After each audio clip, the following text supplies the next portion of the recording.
కష్టమైన విద్యాశాఖని ఒక ఛాలెంజ్ గా తీసుకుని చేస్తున్న నా నెంబర్ ఎలా సంపాదించాడో తెలియదు. తమ్ముడు ఒక వాట్సాప్ మెసేజ్ పెట్టాడు. వెంటనే రంగంలోకి దిగి ప్రతిభావంతులైన దివ్యాంగ విద్యార్థులకు అండగా నిలిచాను. మీ తల్లిదండ్రుల ముఖంలో సంతోషం చూస్తే నా జన్మ ధన్యమైంది. విద్యాశాఖ మంత్రి నారా లోకేష్. మనకి అది అవుతులే, వేరే యూనివర్సిటీస్కి వెళ్తే బెటర్ అని నేనైతే అనుకున్నా. కానీ ఈరోజు మీరు కష్టపడి బాగా చదివి మీ వెనకాలన్న తల్లిదండ్రులు గర్వంగా నవ్వుతూ సాధించారు. అందుకే మిమ్మల్ని అందరినీ ఈరోజు ఛాంపియన్స్ అని పిలుస్తున్నా.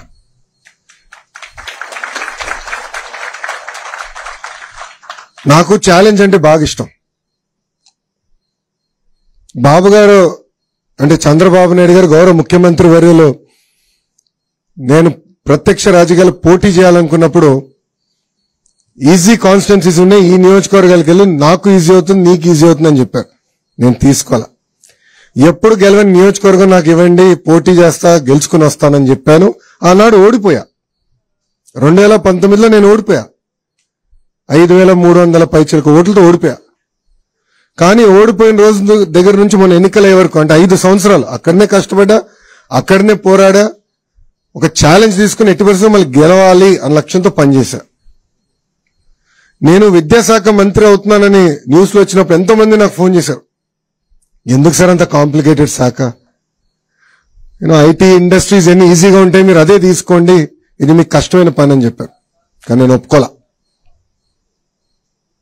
ప్రజల జీవితంలో ఒక మార్పు తీసుకురావాలి, కష్టపడాలి, మనలాంటి యువకులు కీలకమైన శాఖలో ఉండాలి, యువత ఎదుర్కొన్న సమస్యలను నేరుగా తెలుసుకునే పాదయాత్రలో. అందుకే కష్టమైన శాఖ నేను తీసుకుంటాను, ఒక ఛాలెంజ్ గా తీసుకుంటానని ఆనాడు నిర్ణయించా. ఇది మీ అందరికి ఎందుకు చెప్తున్నానంటే జీవితంలో మనకు అనేక పరీక్షలు పెడతాడు దేవుడు, అన్ని రకాల పరీక్షలు పెడతాడు, కానీ జయించే శక్తి కూడా మనకిస్తాడు.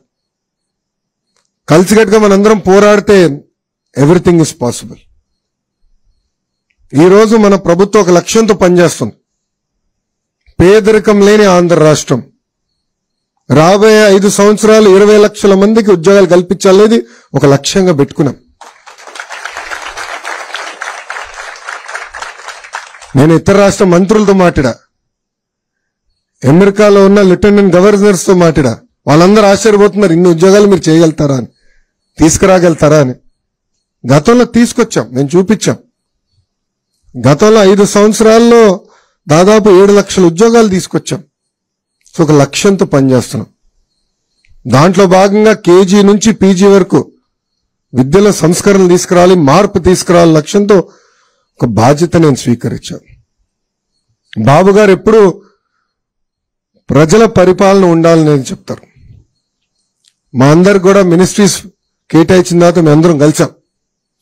ప్రజలు ఎదుర్కొన్న సమస్యలు మీరు తెలుసుకోండి, ప్రజల సమస్యలు మీరు పరిష్కరించండి అని చెప్పారు.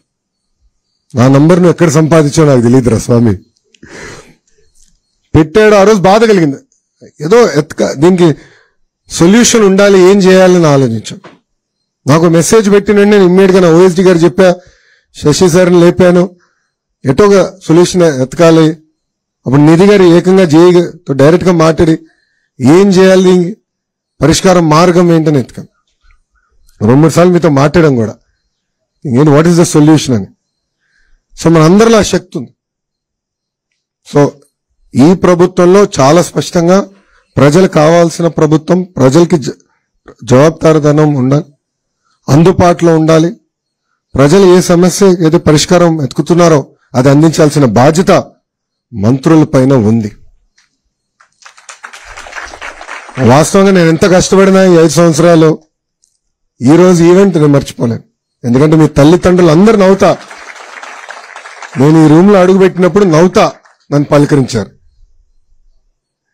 నాకు తెలుసు, వాస్తవంగా నేను స్టాన్ఫర్డ్ ఎంబీఏకి అప్లై చేసినప్పుడు నాకు వస్తున్నాను అనుకోలే. 3 యూనివర్సిటీస్కి అప్లై చేశా, స్టాన్ఫర్డ్ లీస్ట్ ఛాన్స్ అనుకున్నా. కానీ ఎప్పుడైతే నాకు ఇంటర్వ్యూ లెటర్ వచ్చిందో ఇంట్లో చెప్పా, ఇట్లా ఇంటర్వ్యూ లెటర్ వచ్చింది. నా తల్లిలో నా నవ్వున ఈ రోజు కూడా మర్చిపోలేను.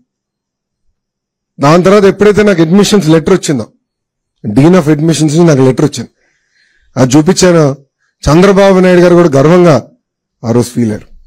సరే అట్లానే మీ తల్లిదండ్రులు కూడా ఎంత గర్వంగా ఉన్నారో వెనకాల నేను చూస్తున్నా. నిజంగానే నాకు చాలా సంతోషంగా